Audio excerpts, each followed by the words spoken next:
Hi, beautiful people, and welcome back to Jesus, Healing, and Everything in Between. I'm pretty sure I got it by now.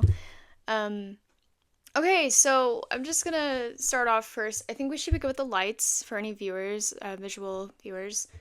I think they're different ones now, so I think we're good. I didn't see any issues when I tested it, but again, be careful if you are prone to seizures and all those things. Like, I don't want anyone getting hurt. Um, okay, this is really weird for me.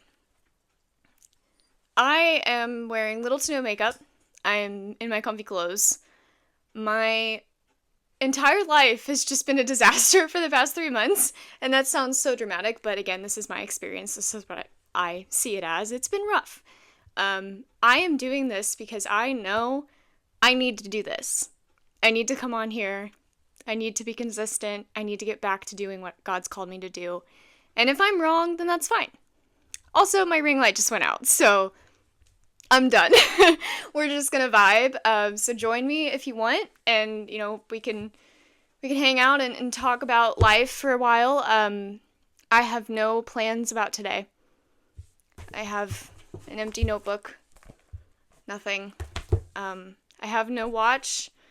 It's with my director that I work with frequently because I'm doing a play, and I left it at rehearsal, so I can't tell if my camera's recording. So Lord willing, this will work and continue recording and we'll be good.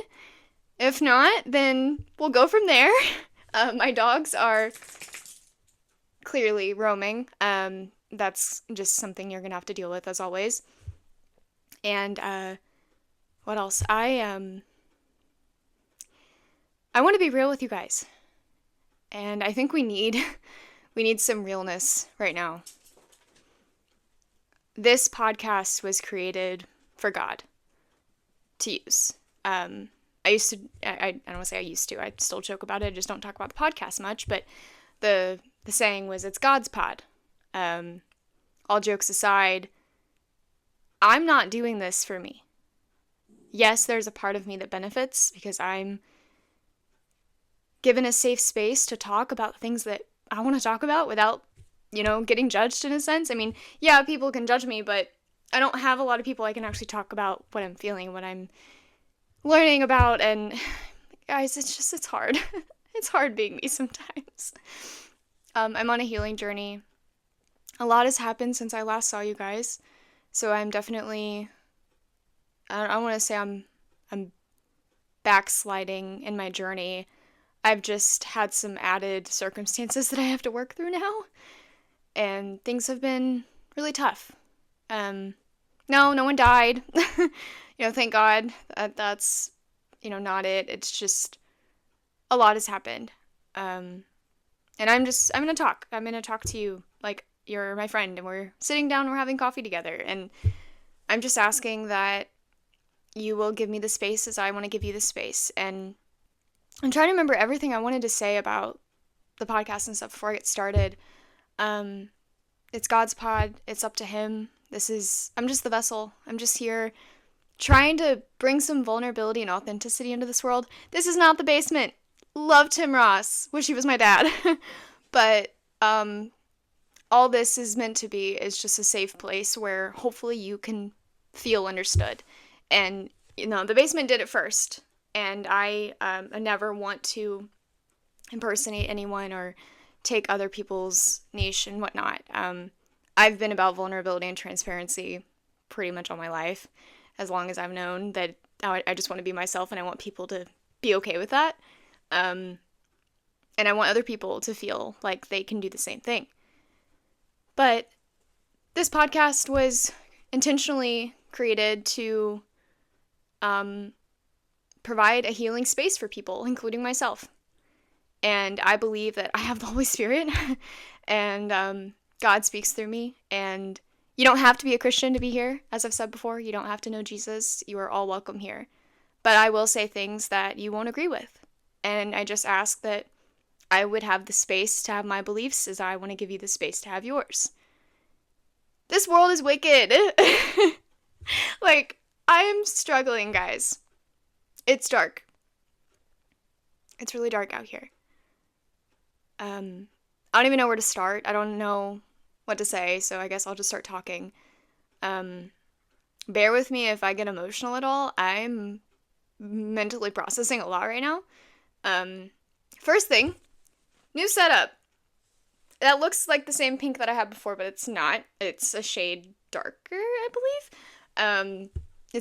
We got it at Lowe's instead. Also, shout out to Lowe's because their paint is so much better than Cardwell's, and I will never buy Cardwell paint again because we got through an entire room with one can of paint, which was amazing. But yeah, new lights. These are white lights, not yellow, and they broke, so I had to replace them. I'm in a new room in my new apartment because we moved, and it was awful. It was absolutely awful. And I want to, put it out there right now. I recognize that I am beyond blessed to have a pink room, to be sitting at a desk, to have a roof over my head, when there are people out here who have little to nothing, and people who absolutely have nowhere to live when I'm complaining about where I'm living now, or telling the story, how that will sound. But this is my experience, and it's 100% valid. This is what I have been given to the circumstances I've had to deal with. Oh, and the other thing I was going to mention, sorry, I have, so many problems. I can never remember anything in order. I'm going to try to just film this with no edits. Editing is exhausting. Okay, I remember what I was going to say. Editing is exhausting. I don't have a team. It's just me and a phone. I don't see this going anywhere crazy. I don't expect billions of people to listen to me talk about my journey and Jesus or healing or anything in between. Everything in between. I'm just doing what I feel like I'm supposed to be doing.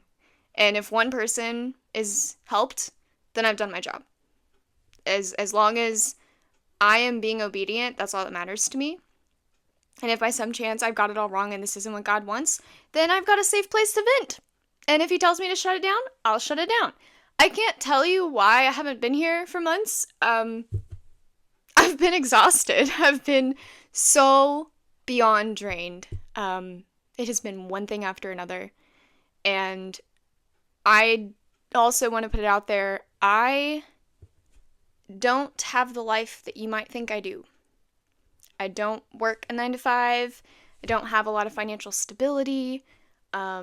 So yes, you are able to donate if you would like. That is an option. I just have to put that out there. I really don't want to advertise it because I don't need anyone's money. God will take care of me. I'm not worried about it. But I know that's what podcasters do. And everyone's you need to at least give an option. So there's an option. I think there's a link everywhere. I think on Spotify and all the other, wherever you're listening, there should be a link somewhere where you can donate if you so wish to do so, as the Lord calls you, or as you decide. This is not some amazing setup.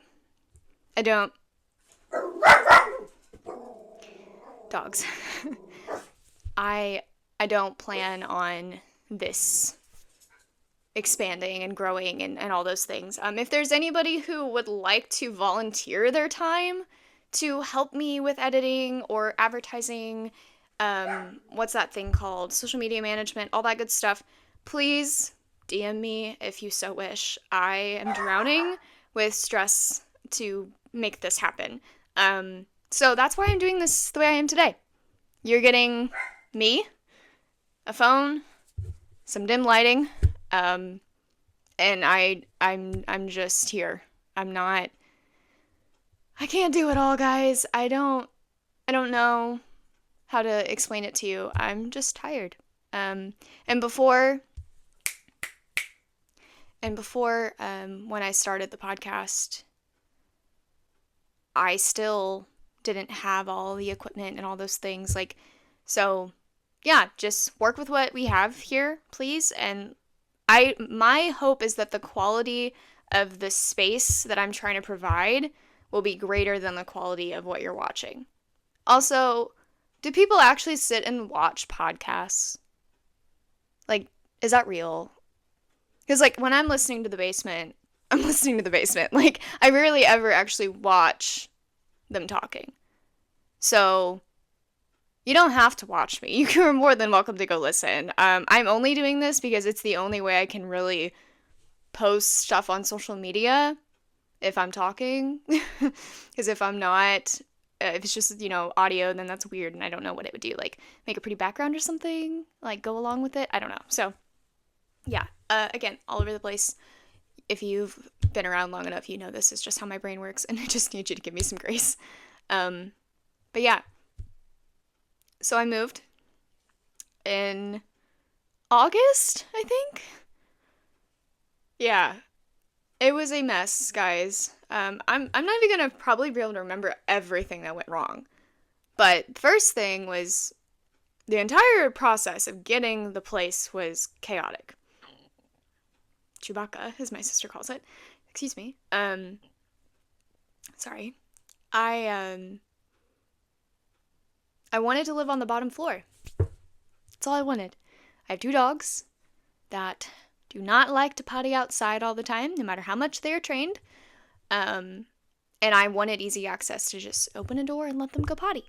That's all I wanted. He looked at me because I said potty. Kylo, go lay down.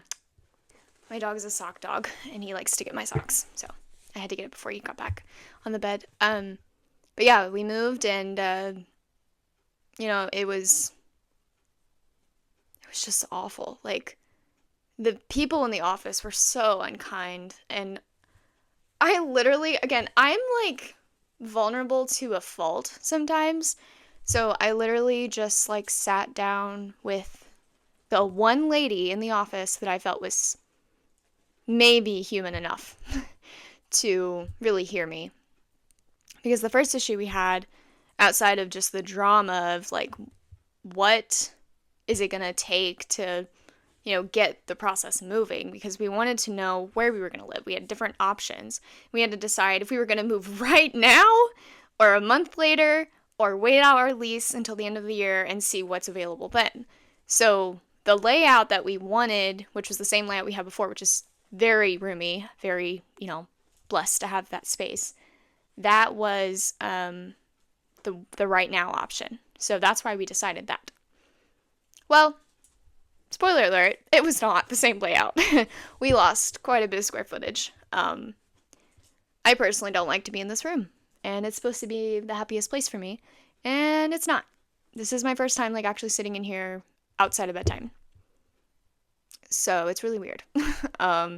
And yeah, Lizzie and I were both really upset with how much space we've lost.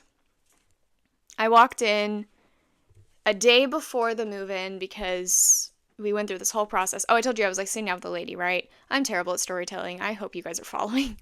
So I sat down with the lady. I'm also trying to not take up 2 hours today. That's my goal. So I might come back to the story later, but who knows? So yeah, basically I'm like, hey, so my sister and I have never really felt safe in our homes. And this was home for us. And now, you guys won't even let us see the place before we sign the papers and put all this money down to move. The move cost was absolutely outrageous. Like, just awful. So much more than you would guess. And it was just ridiculous that we had to go through this entire process just to get on the bottom floor after we've been faithful, rent payers and all that for the past year and a half or whatever. So, whatever, it's life. So, like I said, sit down with the lady. I'm like crying because I'm done. And I'm like, can we please just see the place before we sign everything? So they did let us see it the day before. They had the carpets cleaned also the day before we moved in, which was also frustrating because the floors were damp when we moved in and all of our boxes were damp. So that was great. But anyways, I'll just fast forward. The layout was not the same thing, and I knew that, but guys, I was so deceived. Like, so deceived. I have so many stories to tell you. I just hope if any of you guys are entertained by the madness my life has been since August. So I was booked in what would you call it? It wasn't a film necessarily. It was a short film, a concept trailer is what it was called, for a movie that I had originally auditioned for back when I started acting years ago. And I ended up getting the part in the concept trailer, though, not the movie, because the movie's not being made yet. And I don't know if I have any chance doing so because they want someone from Hollywood, and I can't go to Hollywood because I won't sell my soul. So, anyways, basically, I got booked in this, like, amazing role, and then I met a guy that I was so sure liked me, and I was so wrong, which I'm so done. Like, and that's not even the beginning of it. There's so much more. But there was just something in the air, you know? Like, something just felt like it was gonna be good. And life was changing. You know, we were gonna move, and life was just going to get good. I was also planning on going to school. So, yeah, that was also a fun little, you know, plot twist. So yeah, I'm like over the moon, so excited. I walk into this place and I'm like, oh my gosh, it's so beautiful. Look at the kitchen, so big. Oh my gosh, the patio. Oh my goodness, our rooms. Oh my gosh, I don't have a walk-in closet. Sad face, but I'll be okay. Like, I was just so deceived and stupid. I will admit, I was so stupid for just being okay with all of it. I walk out and I'm like, my friend's with me. And I was like, buddy, oh my gosh. She's like, I know. Like, this is crazy. And then I go back home, right? Because I literally live like right across the street. It's crazy how it all worked out. Oh, and that was another thing. Like, God opened every door and made this all possible. Like, he wanted this, which I guess will be the message of today. Maybe that will be the message.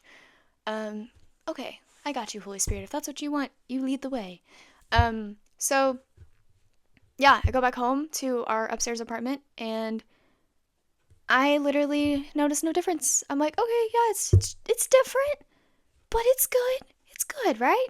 So we finish packing up every little last thing.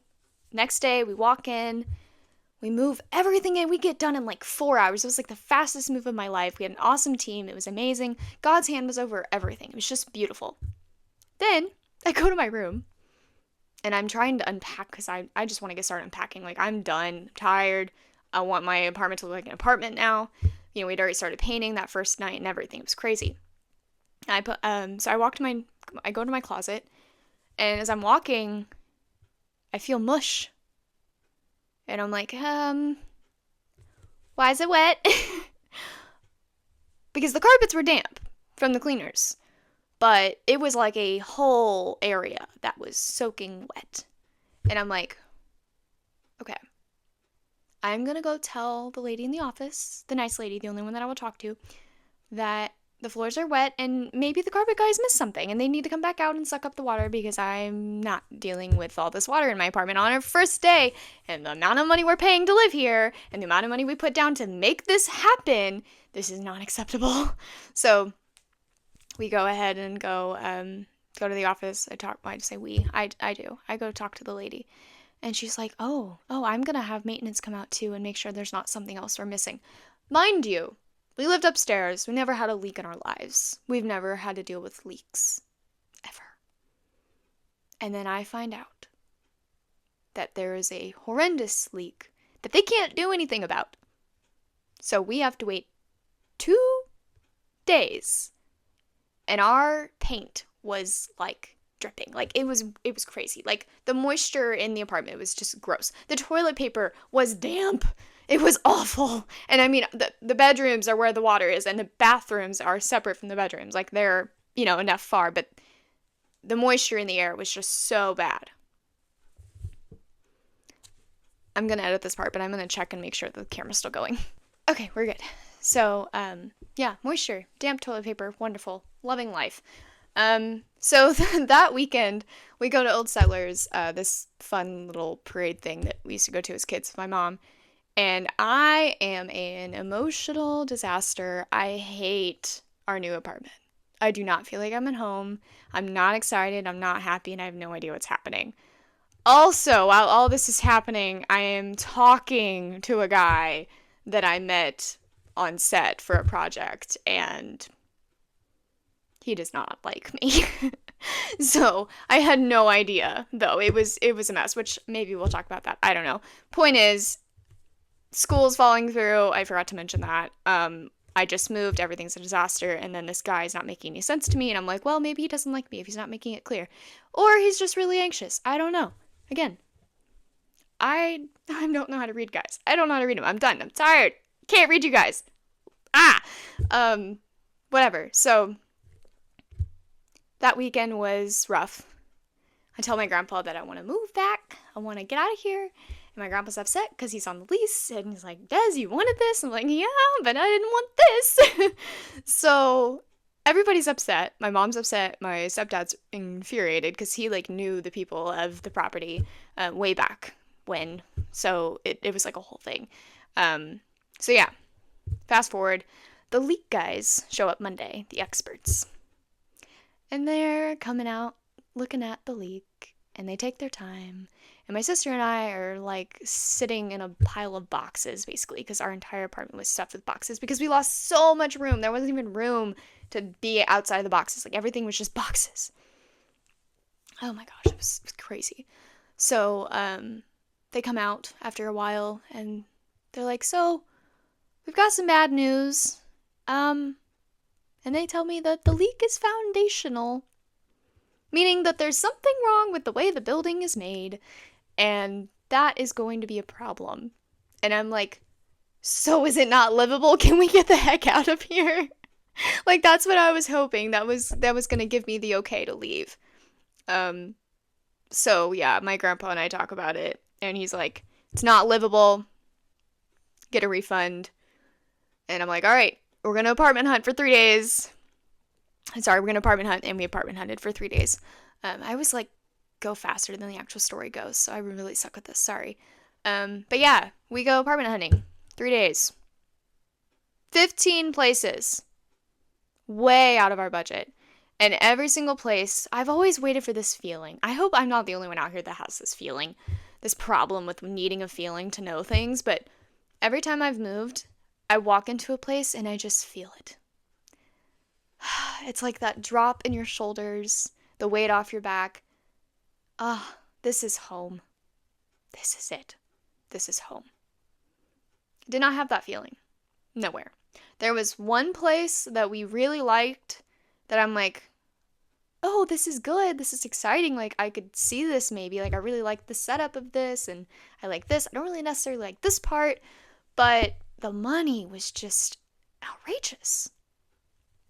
So after 3 days, the nice lady at the office, supposedly, tells us that, good news, it's not foundational. There's some kind of there's some kind of pipe in the wall, in your guys' closet wall or whatever, because my sister's closet is connected to my closet, and through the wall, and she says that there's some kind of pipe that's leaking, some AC thing, a bunch of stuff I don't understand, and they're going to reroute the pipe outside, and it's going to get rid of the water. And I'm like, okay, do we have mold now? Like, what? I don't know what to think about this. I've never done this before.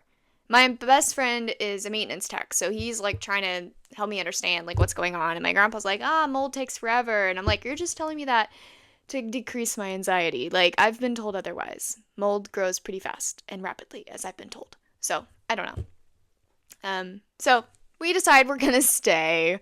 So we decided to stay in our little crap hole, and we had toilet issues, these creepy demon bugs that just were the scariest little bugs on the planet, like everywhere. It was so bad. My grandpa came out and used his extermination stuff because the exterminator guys did not do their job at all. They sprayed in like 1 or 2 spots in each room. It was insane. But my grandpa sprayed the entire place, and he found all the little demon bugs, and we found where they were coming from, so he killed them all, and we've not had any issues since, thank God. But yeah, it was just one thing after another with random plumbing things. The garbage disposal broke, and my best friend had to fix it because the maintenance guy couldn't come fix it. So yeah, it was rough, the move. Emotionally, it was a lot because I had to grieve. Everything I thought I was getting, guys, I was wrong. I met this guy. Oh, what will we call him? Film boy? Guys, I don't know if I could ever date an actor anymore. I've had too many issues with actors. Maybe everybody who's an actor is an actor. Maybe that's what it is, because I sure as heck have nothing good to say about the actors I've met. Okay, I take that back. There's one guy that was my friend that I really appreciated. That was an actual genuine friend. I will give him that. But yeah, it's been hard to actually meet a good guy who's an actor. So, yeah. Anyways, I'll leave that there. Also, I'm in Indiana, so we don't have many options. I'm sure it's worse in other places. So, but yeah, basically, I'm on set.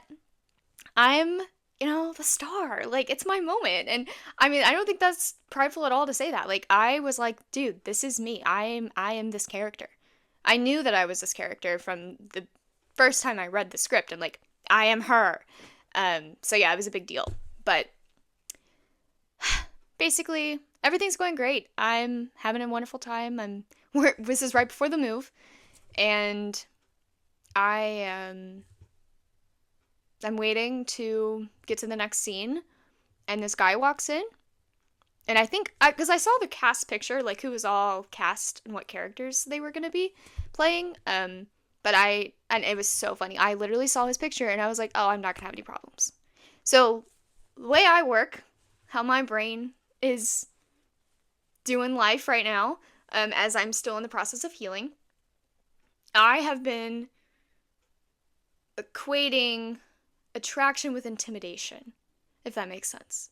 So if someone is like attractive, then they're intimidating. And if they're intimidating, they're attractive. So yeah, it is what it is. It doesn't make sense. I hate it. I want it to go away, and I'm working on it. And I will admit, I'm not perfect, and I'm coming to you guys as I am, in the process of healing, in the process of cleaning up a bunch of muck right now. Like, I will admit my faults and my struggles. I'm not ashamed of that. Like, that's my life. This is my problem.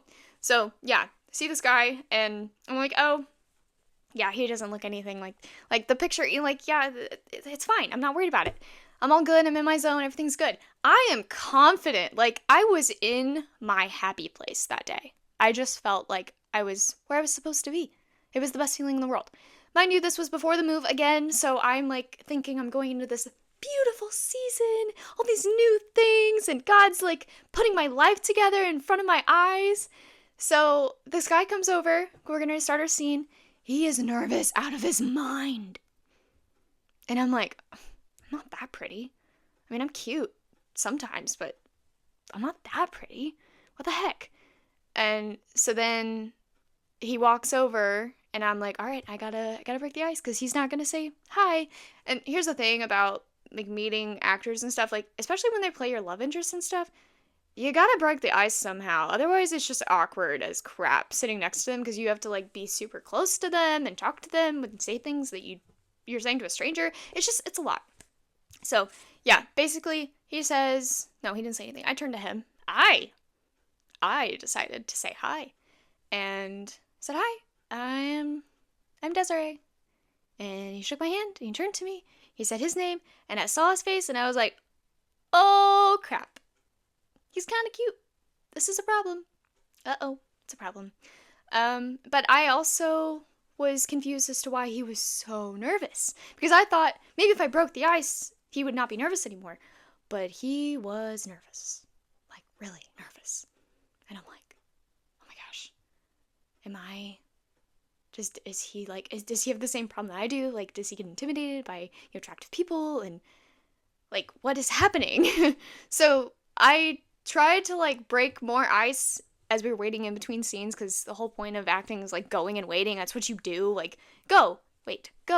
Like, you have to go and then wait. That's literally how it works. So there's a lot of this like awkward sitting time where you're just sitting there and you're like, are we gonna talk about something? So yeah, we talked about random stuff. It was a good conversation. Most, normal small talk stuff, I don't know. And it was interesting, to say the least. And he was just nervous. And then I thought, maybe he's just nervous about acting. I don't know. So I just didn't know what to think. Because I was like, oh my gosh, I feel confident around this guy. Because he's nervous around me. This never happens. I'm always the nervous, like, shriveling person. Like, again, I know none of this is, like, super duper healthy. I'm just being real with you guys, because this is my experience. This is what my life has looked like. yeah, so it was weird. We finished our scene, and then for the rest of the day, I just kind of like casually followed him and the other guy because there were a couple guys that I had to work with. The other guy was really cool. And I felt like just generally safe with him. I wasn't really attracted to him. He was just cool. He was like the super cool guy, and super cool guys are just not it for me. Like, I don't know how to vibe with super cool people because I'm cool, but I'm a different kind of cool. Like, I'm not the cool, you know? So, it is what it is. So yeah, we're hanging out and talking about like where we went to school, all this stuff. And I'm like, oh, I'm going back to school because I'm like so convinced I'm getting ready to go back to college and get a degree and crazy stuff like that. And yeah, so I'm like super confident, I've got my, acting confidence on. Like it was amazing. I just felt so good. Like everything in life was just panning out perfectly. And then this is where everyone is going to be like, Desi, what did you do? He, well, actually, no, you're going to say that a couple times probably. But no, he basically saw me spill water on myself when no one else did and then brought me a napkin. And I was like, you noticed me, like you saw, oh my gosh, I'm like so stupid. Why do I do this to myself? This is just common decency. But here's the problem. I rarely get to meet decent guys, so I have no idea what decency versus attraction looks like. At all. Like, I don't get it. I don't get it. So, I can't even remember everything that happened. Like, I tried to, like, keep track of everything so I could tell my sister when I got home and, like, figure out, like, is this worth something? Like, I don't know. So, okay, so I was in single summer. I forgot this part. So, yeah, I was committed to this single summer, which was, like, this bucket list of all the things I want to do because I'm single and I can do it.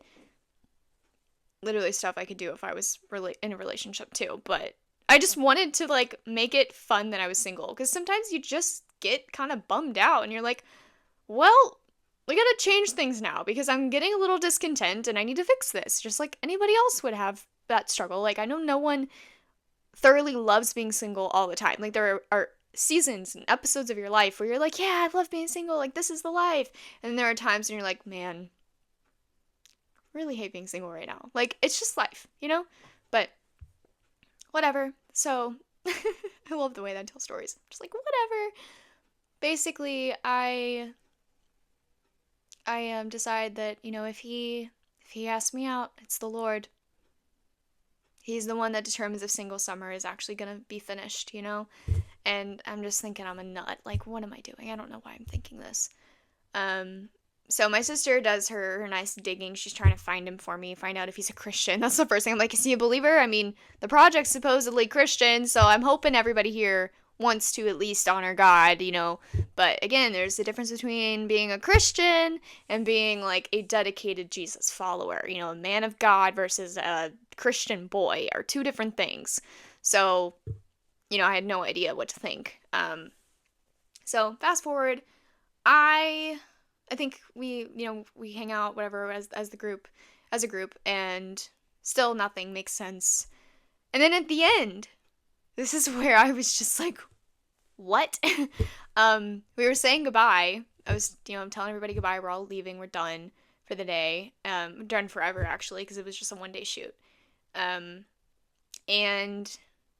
he's telling me how great it was working with me. Super nervous. And then doesn't know how to end the conversation. So he's like, all right, well, I'm going to go to the bathroom. And I'm like, okay, you do that. Like, there was a part of me that was like, do you want my number? Like, what is happening? So I am an egotistical, like, stupid person. Like, I will admit that. I don't know why I thought all of that meant it was about me. Like, I will admit that. That was selfish of me. It was prideful of me. It was whatever. But it was also really confusing, and, like, I'm sure I'm not the only one that would think something's weird about this situation. Because I literally messaged my best friend. He's a guy. And I'm like, yo, buddy, if someone does A, B, and C, and D, and E, what does that mean? And he's like, I think he likes you. And I'm like, okay, well, whatever. So, anyways, I won't go into the details. I'll just say that I ended up messaging him on Instagram, just making sure he got home safely, because I needed a reason to message him. And I obviously cared because he did have a far drive, and, want to be a decent person and care about people. Duh. I'm also an empath. That's just whatever. Anyways, irrelevant. So he messaged me back, and then I gave him like multiple opportunities. I told him the first time was like, message me if you ever want to talk, or I'd really like to get to know you better. And he's like, yeah, you too. And then I didn't hear from him for like 2 days, and then he messaged me. And then after that, I gave him my number, and I was like, hey, if you want to talk more, here's my number. And then guess who got a text a couple days later? So I have no clue what happened, like how it was not clear to this guy. But I will say, in his defense, I don't know him. I don't know if he if he misses cues and whatnot, if maybe he genuinely didn't get it. I know there's a joke that guys just need, like, straight bluntness, like they just don't get it. So I don't know. Like, I'm not out here dissing him. I'm just saying my experience was whack, and I wish him well, and I have no idea what happened, and I was so sorry that it happened. It was so embarrassing. It was just horrible. So yeah, it ended with me basically he tells me one day, I was like, hey, how are you doing? I haven't heard from him in a minute. We had this one day we talked like all day. It was great. And we talked about ice cream. And I'm like, I love ice cream. And you know, you love ice cream. This is wonderful. Just joking. But honestly, we had a fun day. It was a lot of talking. But then this one day I asked him, I haven't talked to him in a few days. I think it was like longer than a few days. It might have been a week. I think it's like a week. This was all in the process of the chaos with the move and trying to find somewhere to live and just all this nonsense. And I asked him, how he was doing. And he's like, doing great. I just had coffee with my ex. I'm like, okay. Message received. So, I'm just gonna throw it out there and just clear it up now. This is what I feel. Do you feel the same? Am I missing something? And he tells me, I got the lovely text that every girl wants to get. And I'm such a great person, and there's someone out there just waiting for me, and blah, blah, blah, blah, but I'm not that person. And I'm like, okay, you could have told me that like a week ago. So why did we do this? I cried so hard that day. And you don't have to believe me if you don't want to. I get more upset with guys misleading me or confusing me or not being direct and being strung along not knowing what's happening more than the actual rejection. I expect rejection. I plan it. I am prepared for it because I am begging God to keep everything away from me that is not from him. Whatever is not for me, I don't want it. So keep telling me no. Please tell me I'm not the one for you. Please. But do not talk to me. Make me think you want to be here and not be clear about your intentions. If you are not interested, like, just don't. Don't waste my time. So I was really upset with him about that. And I ended up messaging him a lovely book. And if you are a victim of my books, I'm sorry, but at the same time, I'm not. I'm really not. And you can say that I'm weird and I talk too much, whatever, I feel too much. I don't care. Because the people who can't handle my books don't need to be in my life anyway. I'm a thorough person, and I will tell you from beginning to end how I feel, what I want, what I think. And if you cannot appreciate that, then bye. Go away. Go find someone that can handle your 2 sentences text. Like, I don't want to do that. Okay? So, I'm a communicator. I talk a lot. I feel a lot. I think a lot. I do a lot. I'm a lot. And it's amazing. And I'm happy about it. I'm so happy with who God has made me to be. And I have a lot of layers. I've been told that by one person who significantly impacted my life because he told me, you're not too much, you have layers. You have depth. And that's beautiful. And I was like, wow, never seen it that way. Thank you. Like, that changed my perspective. So, yeah. Whoa. Whatever. So I messaged him his little book. And I literally tell him, like, I don't expect a response. I just needed to tell you my experience where I was confused so you don't sit there thinking I was like some girl that was like fawning over you, because I was legitimately under the impression you liked me first. That's what I thought was happening. Like, So, excuse me for misreading the situation, but please do not put me in that box with psychos, which I'm sure he did anyway, and that's fine, because when he got the book, I'm sure he was, like, freaking out. Then he tells me that he talked to his therapist so he could process the message, and messaged me back a couple days later telling me that he was so sorry if he led me on and all that, and I'm like, dude, I told you didn't have to respond. Like, I'm good. I'm great. I was so happy. Like, after that good cry of, wow, like, this sucked, going through this process of not knowing how someone feels about me again, but I felt that euphoria afterwards, like, oh my gosh, I'm good. I know now. I have clarity. I'm good. I just need clarity. That's all I ever ask of anyone that's ever interested in me. Please give me clarity at all times of what's happening. Otherwise, I don't know what's happening. And I'm tired of guys just chilling thinking I know what's happening because I don't. I don't know. If you're not being clear, I can't read you. I'm done. I can't even try anymore. So that chapter closed. Then this leads into a whole other wonderful adventure. You know, I might do like a part 2 or something and just have to come back for the next episode. Like, I realize that we're only at the beginning and I'm watching the time and it's ticking by pretty quickly. So, yeah, basically I have a discussion with my sister who is we've been discussing for the couple of years now that she's very likely on the spectrum. Our biological dad is very likely on the spectrum. There are many, many, many, many people in our family that are very likely on the spectrum. I've also had my eyes opened and seen the world. We are a lot of neurodivergents living in a neurotypical world. Like, there are a lot of neurodivergents out here. A lot. But we won't admit that. So, I'm gonna end that there. But yeah, basically, I'm hanging out with my sister and my friend, and not the guy, it's a different girl. And we're hanging out, and Lizzie's like, "Do you want to take the autism test?" And I'm like, "I don't think I'm allowed. Like, that's Lizzie's thing. Like, I can't take that from her." I don't know if I've told you a lot about Lizzie and like our relationship, but we have our differences and our struggles, and I will be so vocal about that. Like, I think it's pretty clear to anybody, like, we are polar opposites. You could even look at our rooms and be like, oh my gosh, these girls are 2 different worlds. It's rough, but we love each other and we push through and we're just trying to get by in this really divided world. But anyways, fast forward, I ended up taking the test because she wanted me to take it, and I realized the stuff that I was doing and the way that I am, I thought it was just personality. I thought I was just weird, a little quirky, a little different. No. I'm very likely on the spectrum. So I'm sitting there and I'm like, that's why I can't read these guys. Like, it was this huge, just, oh my gosh, the weight off my back when I realized that. I'm like, so there's not anything wrong with me. Like, again, we could go into the spectrum thing big time if you really wanted to, but I don't have the energy and time for that today. But there was nothing wrong with me finding that out. I was ecstatic.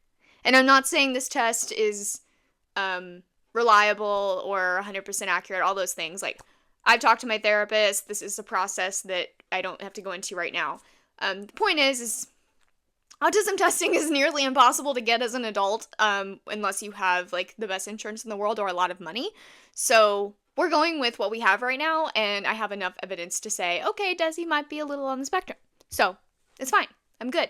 But this just opened the world of opportunity for me. Like, I just healed so much in finding that out. This guy, I think I ended up even telling him later, because then I wondered if maybe he had social anxiety or he was on the spectrum or something.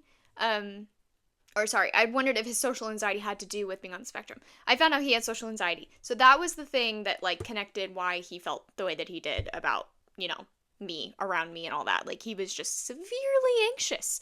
So that was on me. My fault. I forgot to mention that part.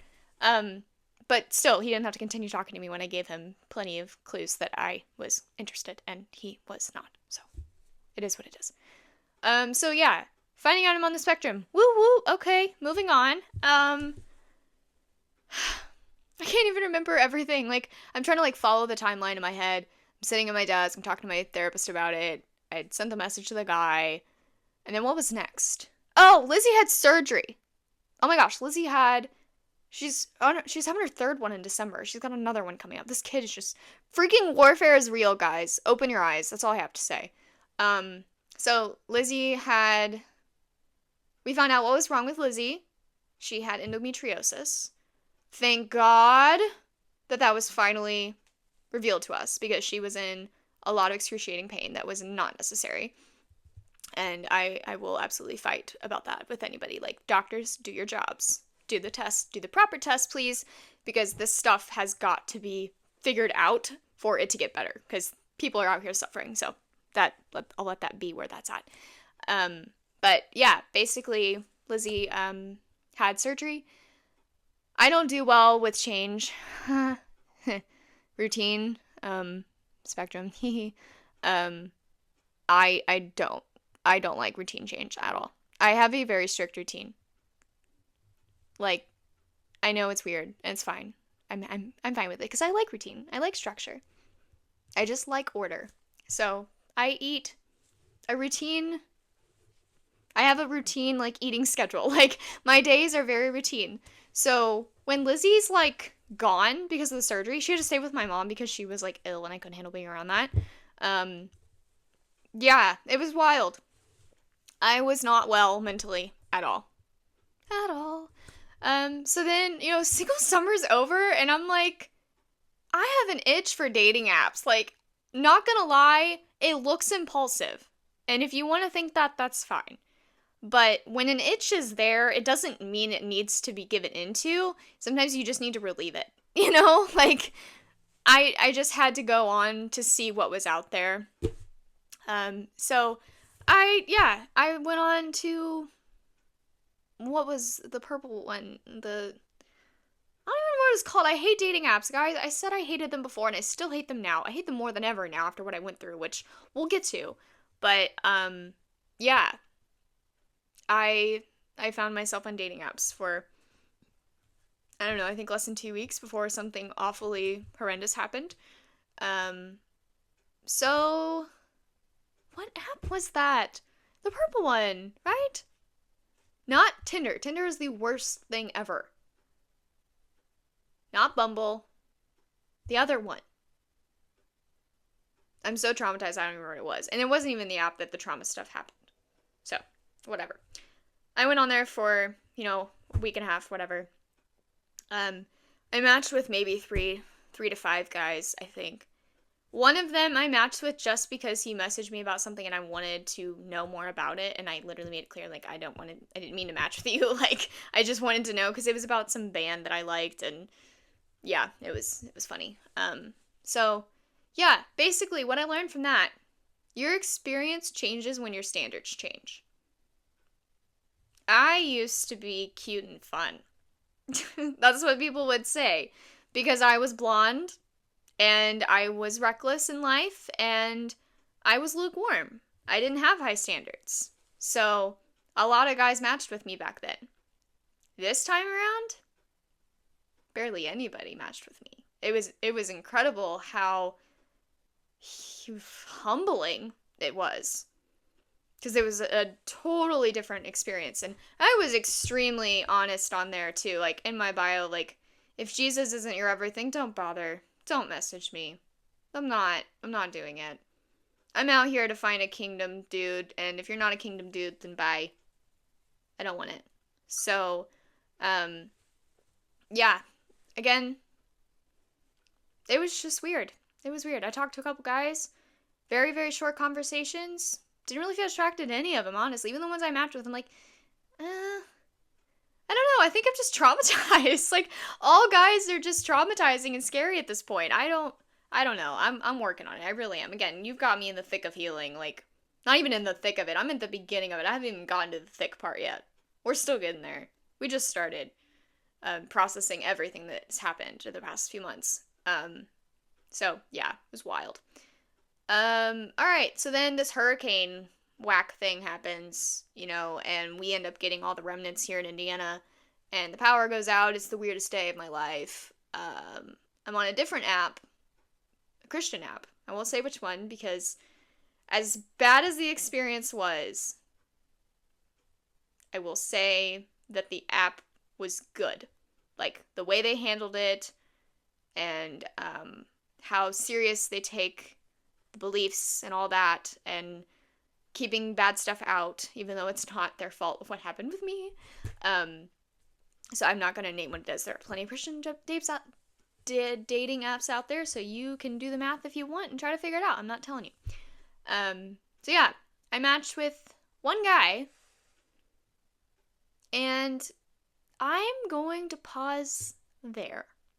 I'm going to save this story because I don't feel like going into the emotional turmoil that story entails at this moment. And it will take a lot longer if I continue talking. So we're going to put a pause there on that story.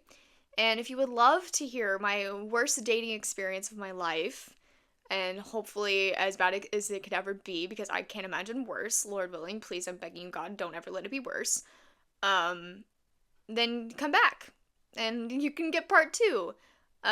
My plan and goal was to hopefully have Lizzie on with me, because she actually witnessed what happened with me, and I wanted you guys to hear some of her perspective, and I also just need help telling the story, because I was traumatized, and it was scary as frack. It was really hard to experience, so I can't remember everything. So yeah, come back for part 2, if you want. So then after that, I'm coming down from the trauma of that, and I wanna get to some other things here, how I feel about some things happening in the world. Not long after what I experienced, I was in a car accident. I'm okay. The car's okay. It was a miracle. I want to make that clear right now. But I was dealing with a decision that I was struggling with, and I was literally about to say the words out loud, and then this car hit me. This was about 2 weeks after this dating experience that I will consider a spiritual attack, if you will.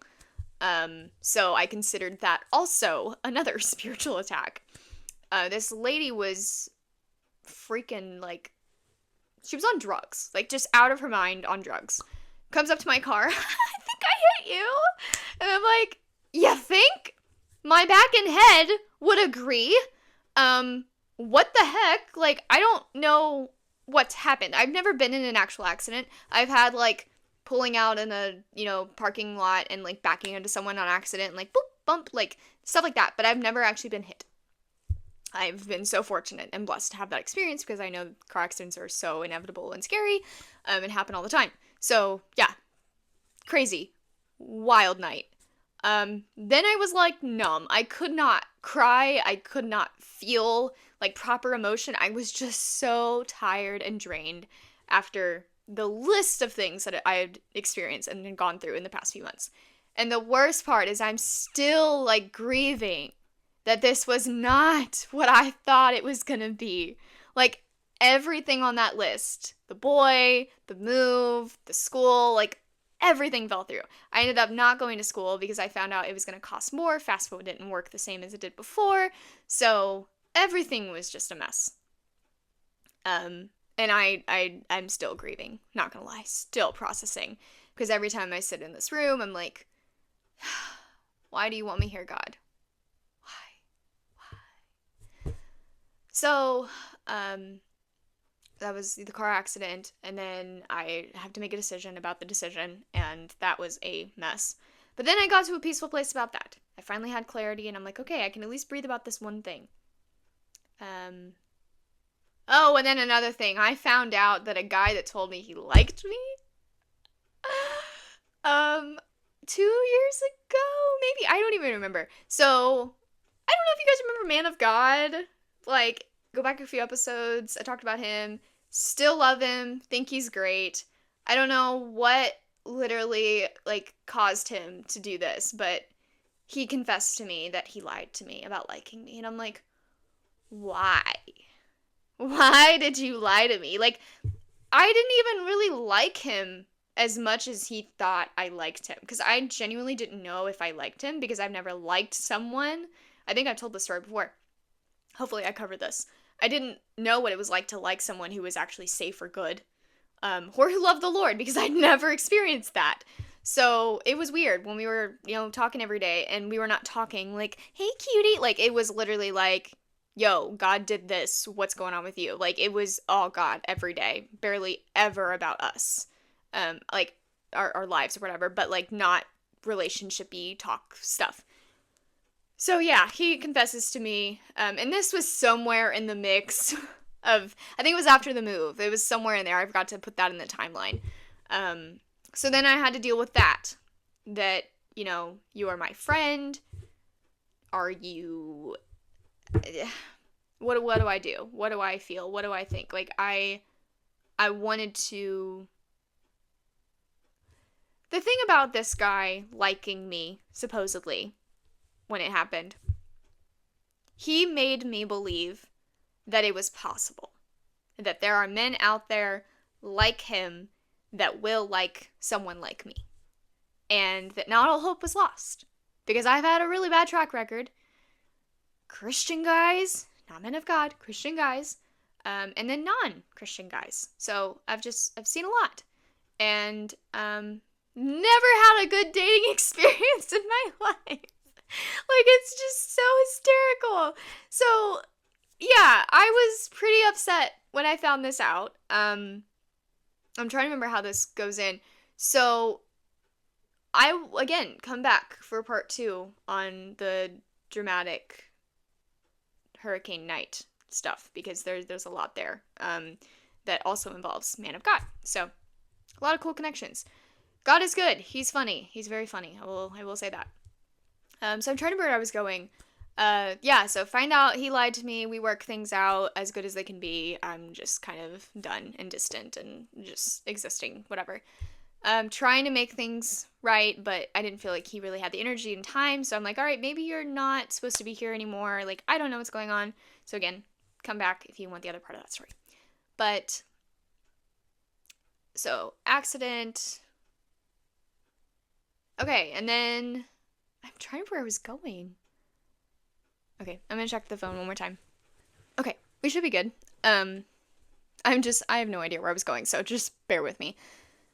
Lizzie's surgeries, routine change, car accident, decisions made, feel better for a second. What was after the car accident? Oh my gosh, just so much division. So much division. Our world, guys, it devastates me right now. I'm going to talk about the election because this is a safe place. And if you don't want to listen, then please go away. And if you want to listen, please just be open and listen with an open, kind heart. Because this is my experience, and it's valid. And your experience is just as valid. And you're allowed to have your feelings, just as I'm allowed to have my feelings. I don't like Trump. Not many people like Trump. But he was our only option.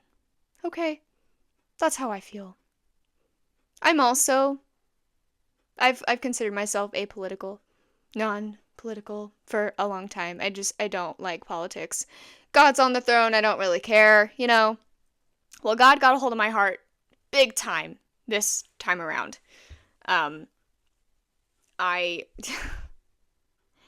A couple weeks before the election, I got severely convicted about I have to vote. I was not going to vote. And I was on this long cleanse of the internet. I had not scrolled in months. I forgot to mention that, unless I did. I don't know. And I chose to go back because I needed to know what was going on in the world. Here's the thing, when you're not on TikTok for enough time, it cleans the algorithm. Like, completely, has no idea what you like, no idea what you want. So, I go back on there. I see videos all about Kamala, all about the love of that side, And then I see videos about the other side and Trump and the Republican side. And I'm like, what has happened to our world? What the heck? Guys, it's messed up. Like, serious spiritual war. I've never... I cannot express to you how devastated I was. And I was like, okay, God, you got my heart. All right, I'll vote. I got it. And what was so heartbreaking, the blue side was not safe. If you were for red, you were not of value to them anymore. You were not worthy of living if you voted for red. But on the red side, oh yeah, you want to vote for blue? Okay, you do you. Okay. Well, I disagree. This is how I feel, but if that's what you feel, that's fine. And I'm like, what? I don't understand. Like, I had to do so much research because I refused to let the internet brainwash me when I clearly could see, oh, there's some devilish stuff going on this side. The very thing that people were coming at the red side for and the red president for was the thing that the blue side was doing. Everyone wanted to hate everybody, but claim that's what he does.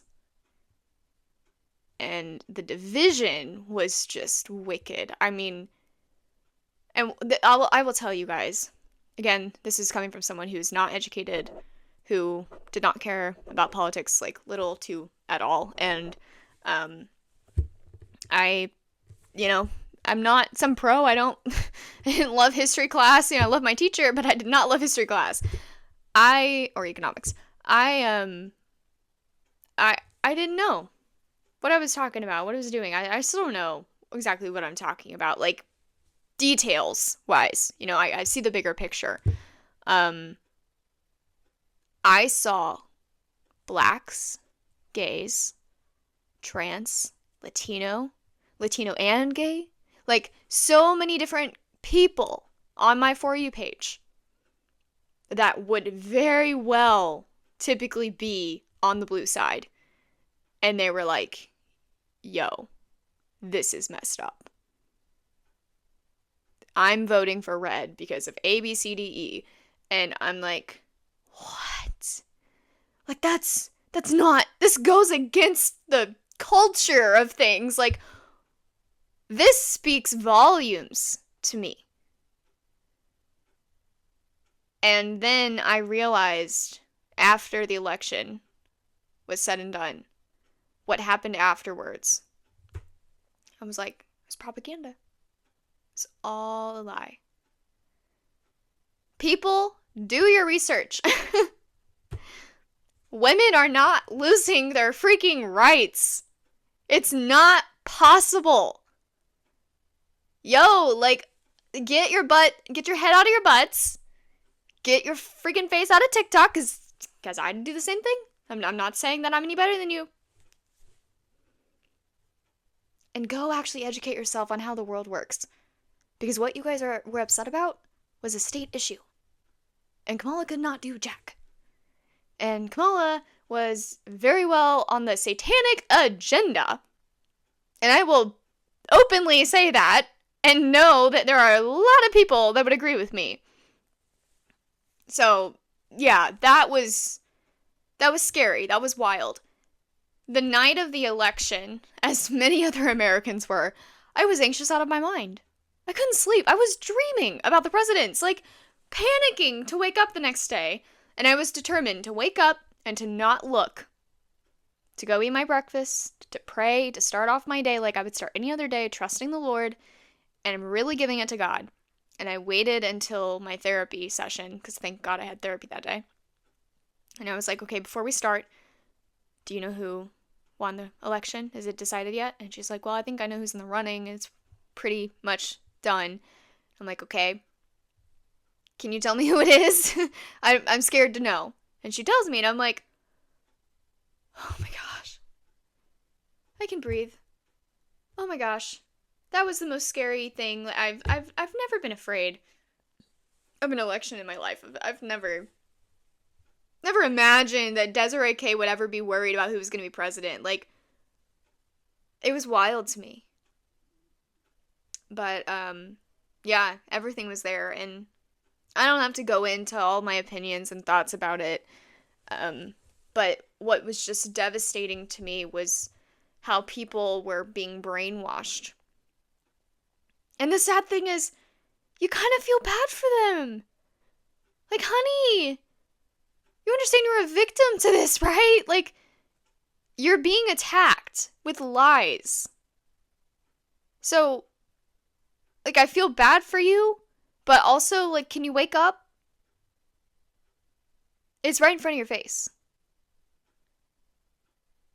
All I heard about was abortion. And LGBTQ plus IA, all that stuff, rights. And that's what the entire political decision was based off of in a certain, like, generation age range. And I'm like, do you guys want to go to war? Because you understand we're on the brink of another world war, right? Like, I don't have to be smart enough to know that that's what's happening. Like, it's pretty clear what's happening. And do you guys want to afford your food again? Like, hello? And I'm not saying Trump's a saint. And when I said I don't like him, I mean, like, I don't know the dude. Who am I to know how I feel about someone I don't know? Oh, but he's a rapist. He's a sexist. And I'm like, do you know that? Do you know him? Again, I have no idea. The deep depth, dark past of Trump. I have no idea. He could be the worst guy on the planet. I don't know. Okay? Not saying he's a saint. Not saying he's the Antichrist either. But the one thing I will find peace in is that Trump's heart was for America. And he did not hate Christians. And that's all I was worried about. When I tell you I was anxious out of my mind, and what that was about, I was scared. What does this mean for Christians tomorrow? Because what I love about America is I can carry my Bible outside and not get shot. I can go to church and not have to be underground to do it. Do you understand how privileged you are, people? Oh my gosh, the fight. It's just endless. I do not agree with everybody. But I love you. Who you are. Your body, your heart, your name is not associated with what you believe or what you think or your views. I love you, the person. And I need you to be okay with that. And this goes for everyone. Because a lot of people cut a lot of people, dropping people left and right. Because of one freaking decision, guys. What's wrong with you? Like, again, I'm venting. Bear with me. I'm passionate about things. And one thing I'm passionate about is we are supposed to love out here. And this was the farthest thing from love I have seen in a long time. It was wild.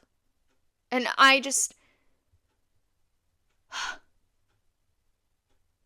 know God's heart was just broken seeing what the world was doing. And I don't know if anyone else sees this, but this division, I keep using that word specifically because it's black and white. It's right and wrong. There's no gray. You're either on the right side or the not right side. I can't say wrong, because nobody's wrong. But the thing is, the people are on the right side. We're not like, hey, we're right! You're wrong! We're just like, hey, this is the right side! Come be on the right side, please! Otherwise, things are gonna happen that we don't want you to go through. We just want you to be on the right side. The winning side. But my gosh, guys. That was draining. That was beyond exhausting. I think I speak for so many thousands and billions of Americans. Do we have a billion people, right? 7 billion people in the world trying to fit in. Sorry.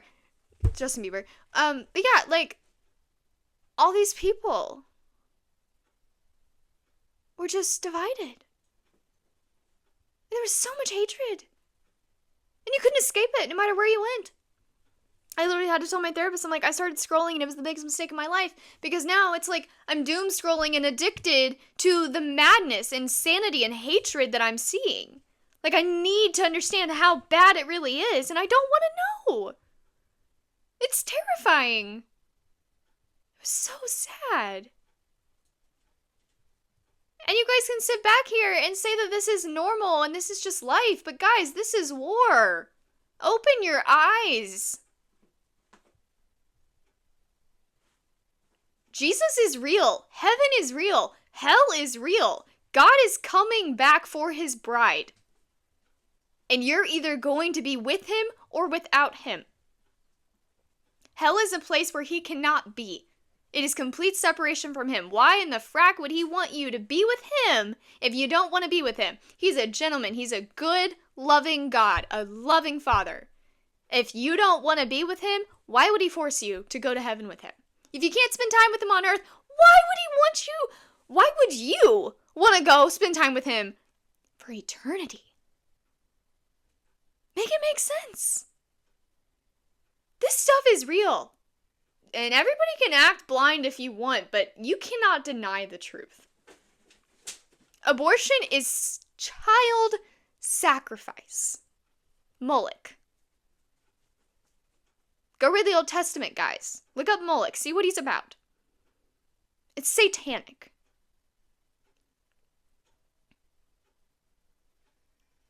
I saw the most devastating movie of my life yesterday. And I didn't want to watch it.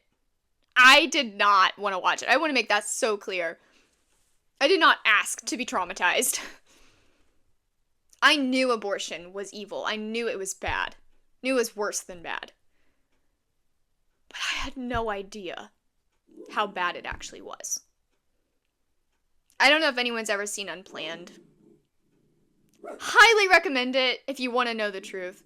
And if you are pro-choice, I highly recommend watching it just for curiosity's purposes.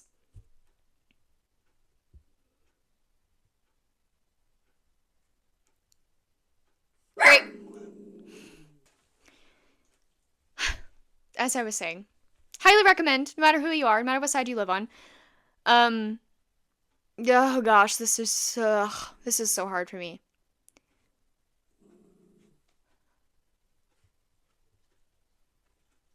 It's satanic.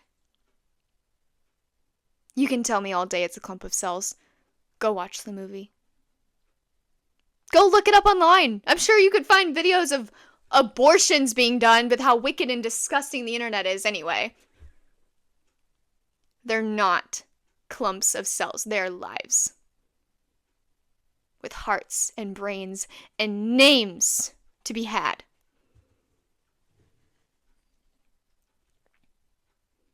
I told myself I wasn't going to cry today. So I'm going to try my best not to do that. My heart has just been completely and utterly grieved for the past 24 hours. I literally had dreams about babies. Unborn babies. Just little baby fragile fetuses being flushed down toilets.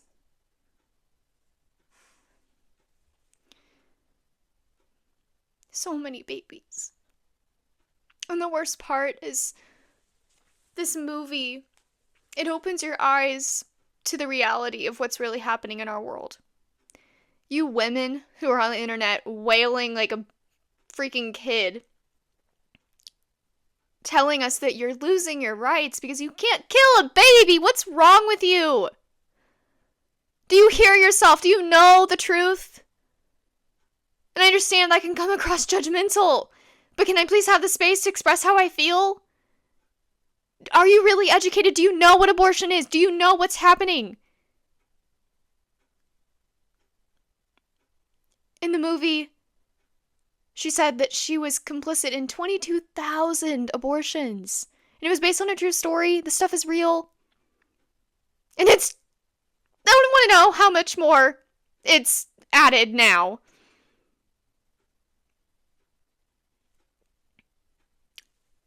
And the entire world was divided. Because the majority wanted to have the right to kill an unborn baby.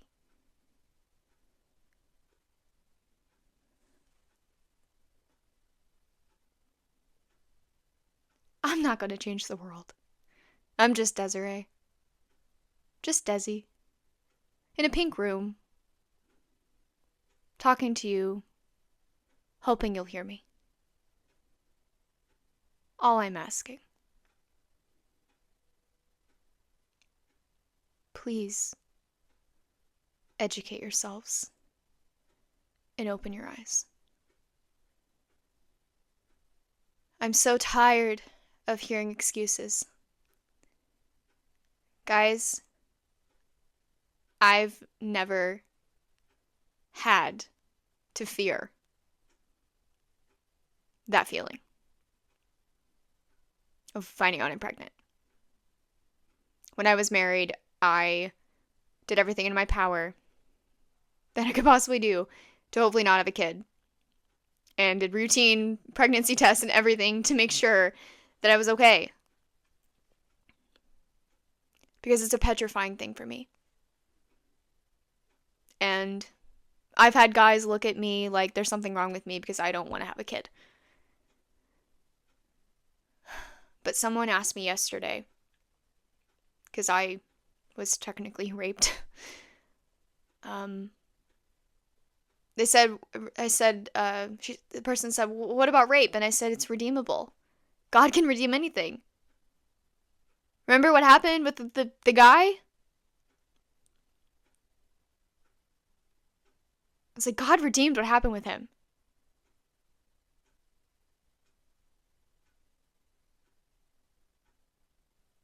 And the person said that rape is not redeemable. And I broke down. How dare you tell me that rape is unredeemable when my life has been changed because of that? That was the last straw, guys. One thing after another, all these guys, all these problems, trying to fill this freaking void, completely exhausting myself, trying to be enough for people. I finally get raped because I'm so stupid, I don't know what I'm doing.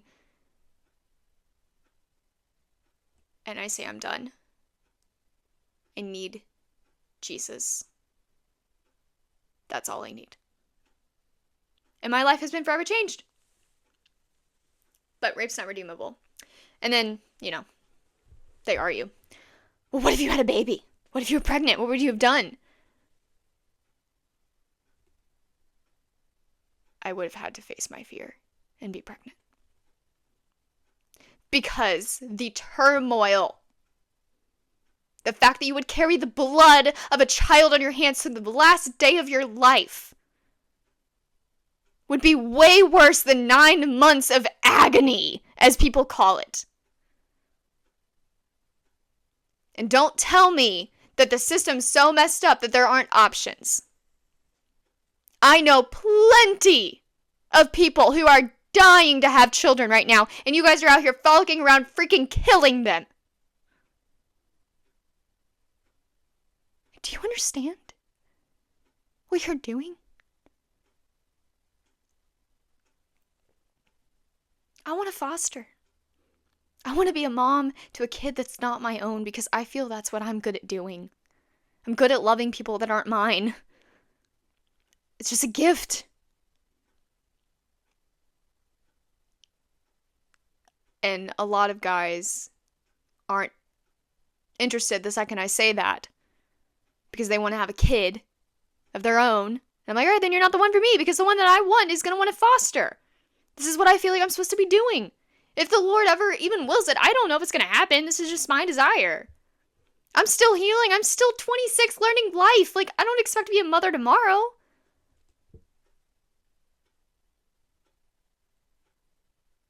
Abortion is being a coward. That choice is the cowardly choice. Is that even a word? Cowardly? You're a coward. If you would rather kill the life that's being created in you, rather than looking at options that are actually reasonable and suitable for you. Now, I want to acknowledge there are, I don't know how many people possibly out in the world who have had an abortion, who hate themselves for it, who regret it every day, who are grieved by the loss of their baby that they chose to take their life. But I want you to know that this is not for you. Because you are forgiven. You are loved. Your life can be redeemed. And Jesus still loves you, regardless of what you've done. My anger is toward the people that are so delusionally upset right now that they can't have the right that wasn't going to be given to them anyway to kill an unborn child. Y'all need some heart change.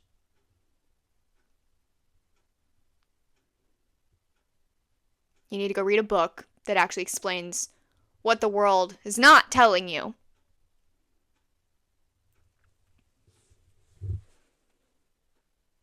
Oh, man.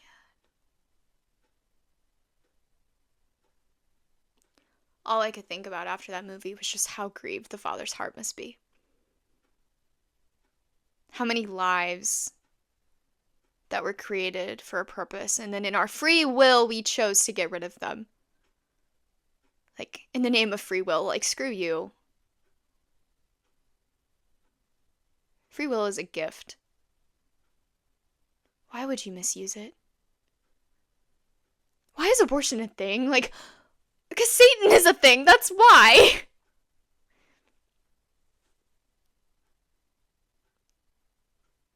I just hope that those who are listening, who have had this experience, know that one day my hope and prayer for you, if you have repented and you've given your life to Christ, and He has forgiven you, my hope is one day you will be reunited with your baby. And what a glorious, amazing, beautiful day that might be. But again, I'm not God. I don't know how it works. But I'd like to believe that He's good enough to do something that beautiful. Because those babies deserve a second chance.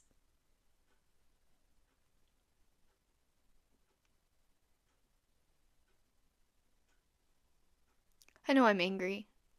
I know I'm sad. I know I'm nobody. I have no right to talk about any of this stuff, right? I've never been there. I've never experienced this. I've never done that. And that's fine. That's not about me. Never was. Never is.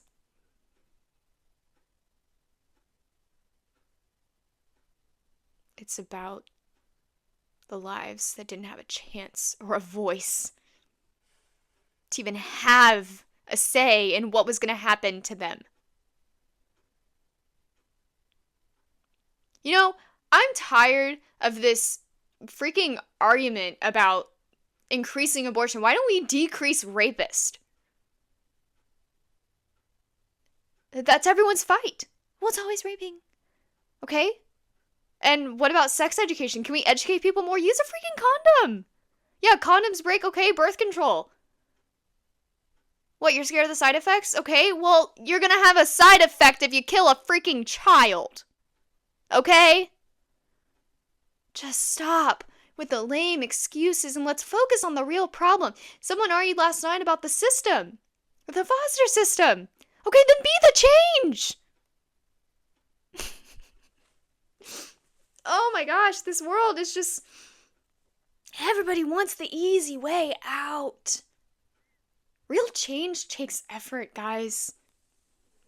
A lot of people be talking on their phone but not doing any change outside their door. You want change, be the change.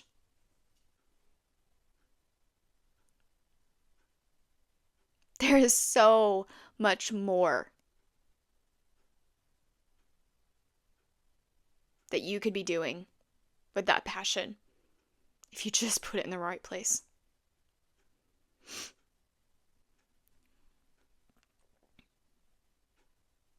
Nothing is perfect. Foster system's not perfect. Adoption isn't perfect. People are traumatized left and right. Everyone's thing right now is, well, if I have this baby, then they're going to be traumatized. And we're just adding more, traumatized people into the world. And I'm like, okay, so then find a way for them to have an easier life. You don't get to decide if that baby's going to have a traumatized life. And you don't know what God's going to do with that trauma. I think we forget we have a pretty big, cool God.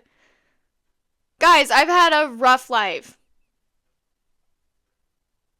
My mom could have aborted me if she wanted to. She didn't have any right to have me.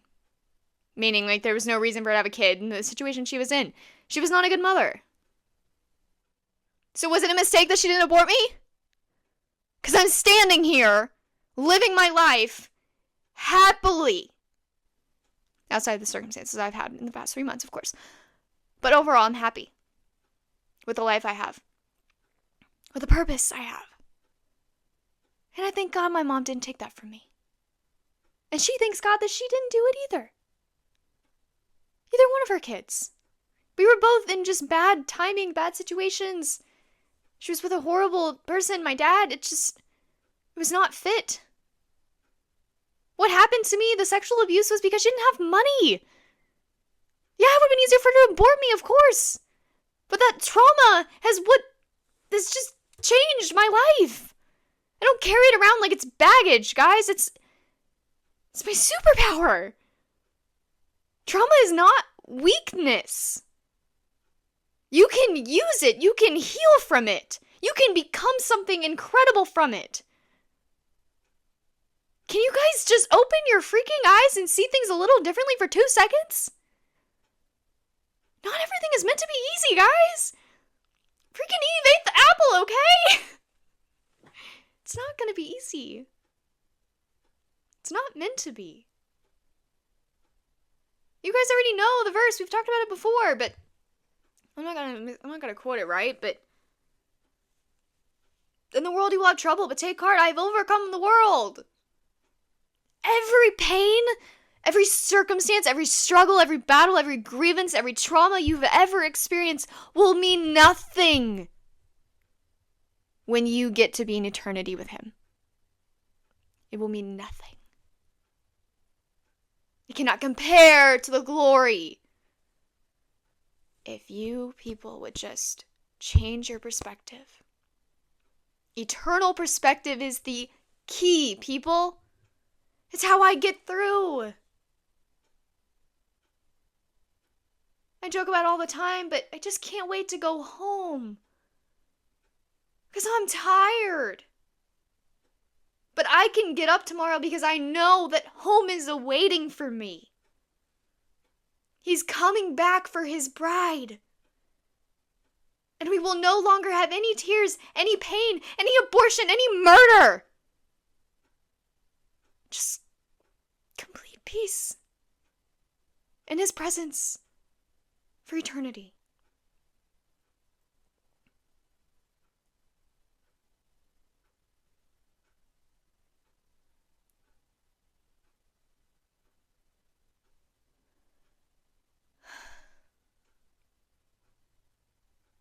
Thank you. Thank you for allowing me to have a safe space to share my heart, to share my passions, to be vulnerable in my grief for the unborn today.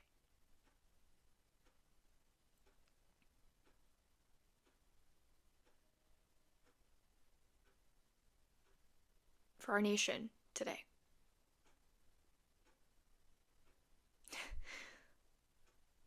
For the horrible experiences in dating today.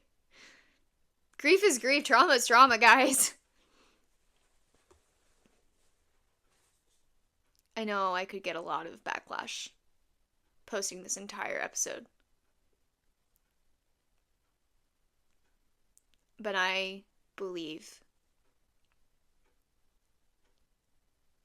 I didn't do anything wrong today. Because here's the thing. A lot of people on the other side, this is my observant perspective, okay? You guys think, I want to do this thing.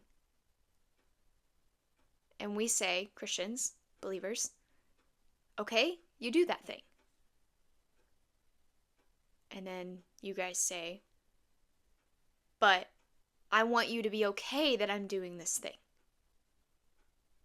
And we're telling you, we're not okay with you doing that thing. And we cannot change our perspective, our belief, to give you comfort because you want to sin. And you fill in that blank with whatever you desire. But we will love you. We will accept you. But acceptance does not equal support.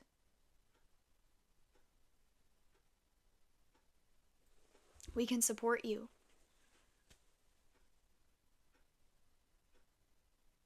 But we cannot support what you're doing. We want you to win. We don't want your sin to win.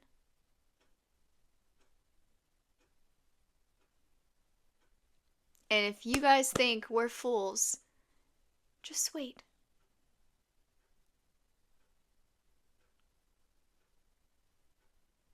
I want to end today with the reminder that you, whether you're pro-life or pro-choice, whether you're pro-Trump or pro-Kamala, whether you're pro-LGBT or anti-LGBT, I don't know what that would even be called. Whatever you are. God sent his one son, Jesus Christ, to die an excruciating and embarrassing, awful, horrible, you cannot express it in words, kind of death. Completely naked and deformed and ashamed on a cross. He allowed him to go through what you will never experience. Every weight of the world on his shoulders, every sin known to man. He died. He took it on himself so you don't have to.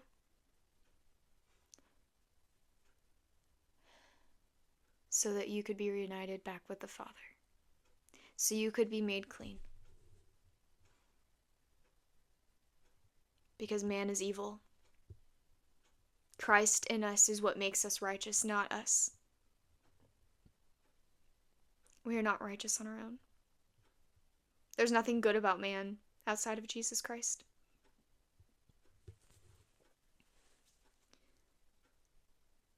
And he died that excruciating death, and he rose 3 days later.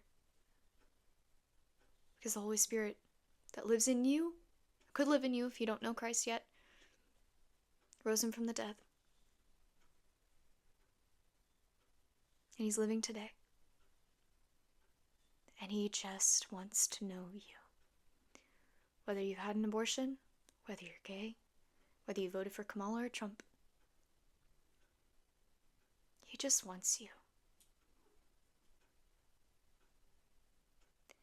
And I will tell you right now, it is not about religion. It's about Jesus. It's about knowing him deeply, having conversation with him, spending time in his word so you can hear him speak to you, trusting in him with every fiber of your being, because he's the one that created you and holds you in his hand. There is such a security and such a peace you will never understand that is only found in Jesus Christ. And that is an option for you today, if you so wish. But saying a prayer does not get you a relationship with Jesus. Inviting him into your life, welcoming him with open arms, saying, I am yours. I want to know you as my Lord and Savior, Jesus Christ. I want to walk with you. I want to hear your voice. I want to learn about you.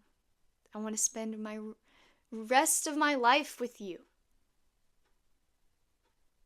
And eternity in your presence. That is what it means to know Jesus. A prayer is not a ticket to heaven, guys. And there are a lot of people that are being deceived, who think they said a prayer and they're good to go. And one day they will hear the dreaded words that no one on this planet wants to hear. Depart from me, I never knew you. I don't know about you, but I don't want to hear that. Never, ever, ever, ever, ever, ever, ever. Never, ever.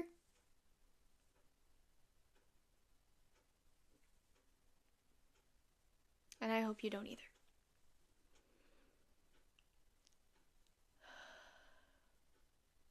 Well, this was beautiful.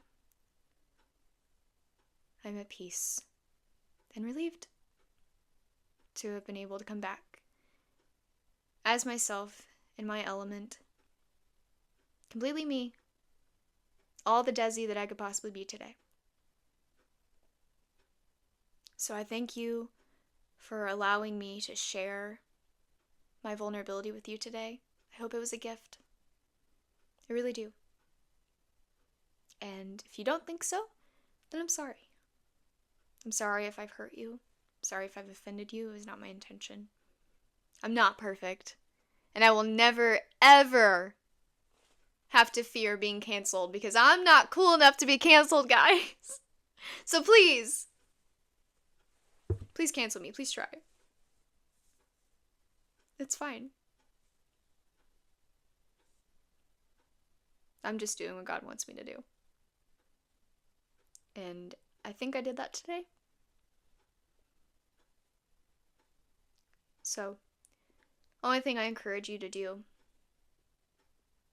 after listening to this, can we just be a little more kind? Can we just love a little more? Can we just forgive a little easier? Can we give a little more grace?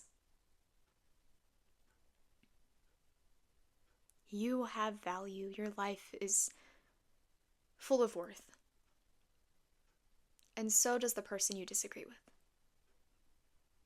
They are of just as much value as you are. So, my challenge to you, go love today. And go love tomorrow. And go love the next day, and the next day, and the next day, and the next day. Because as the world is falling apart and dividing more than ever, we have got to love more than ever right now. So, thank you for dealing with my rants and my ideas and my thoughts and my passions and my vulnerability. And I will hopefully in consistent time, on time. See you next time. Have a great day, night, whatever time it is. And I will see you, hopefully, next time. Bye, guys.